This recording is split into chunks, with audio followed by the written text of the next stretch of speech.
We're back.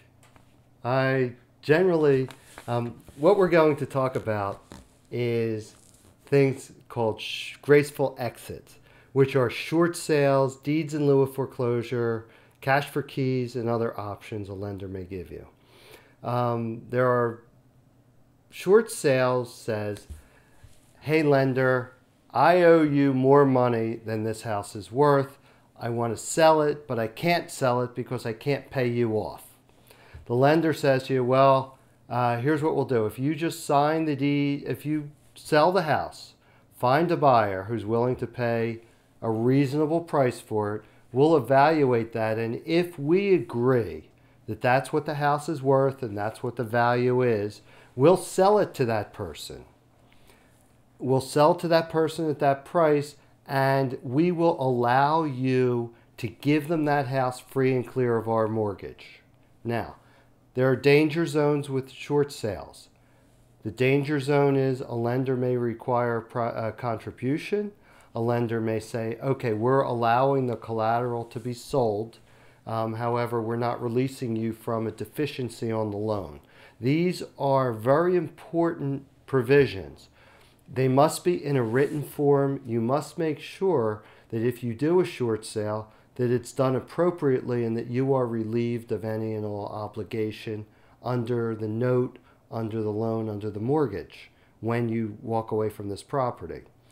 There are a lot of parameters with short sales that you have to understand. Number one, if you have judgments, tax liens, if any credit cards have gone to judgment, if you have problems like that, you may not be able to do a short sale unless you pay those off or satisfy them. If you have a second mortgage on the house, you can't just short sell it without dealing with that second mortgage lender and having a similar type agreement with that lender.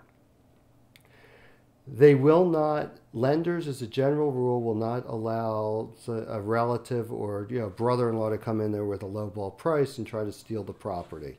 It usually doesn't happen that way. The lender will usually get their own appraisal.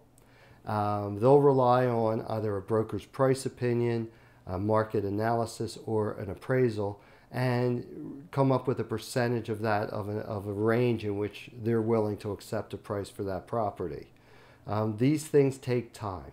Short sales most often fall apart because they take months to get the approval through a lender. That process is supposed to be speeding up. I haven't seen it speed up yet, but many short sales fall through because of the time factor. Buyers get bored, they get tired, they get disinterested. Another option is a deed in lieu of foreclosure, but the same parameters apply. If the mortgage is the only lien or judgment you have, and the lender agrees to take ownership of the property and let you out of your mortgage, you can sign a deed over to the lender. This is not a method. These are not methods if you want to keep your house. These are methodologies if you realize that you need to get out of this situation and you need to move on and move out. Sometimes people do them hastily. Sometimes people do them without realizing that they could have profited. They could have walked away with some money from their home, or they could have done other things like just selling it normally. The other options, there are items called cash for keys. Most lenders won't discuss that with people up front. They'll do it after a sheriff's sale, if it does get to sheriff's sale, because they realize that many people just can't even afford to move out, store their possessions, or move to an apartment and move on with their lives. So sometimes they come up with some money after a sheriff's sale, but they won't discuss it before the sheriff's sale as a general rule. There are other lenders that offer an incentive to do a deed in lieu of foreclosure or a short sale. Every lender is different, so there's no one rule across the board for that.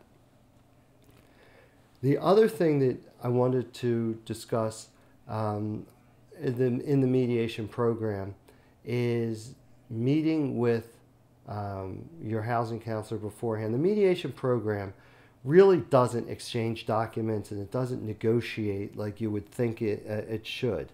What it does is find out from the lender what status you're in, what programs they offer. It's informational. And most of the success from the mediation program is just putting a roadmap together.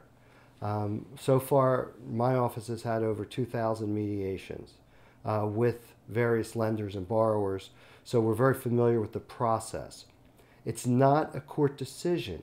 It's not like a judge making a decision or an arbitrator reaching an award.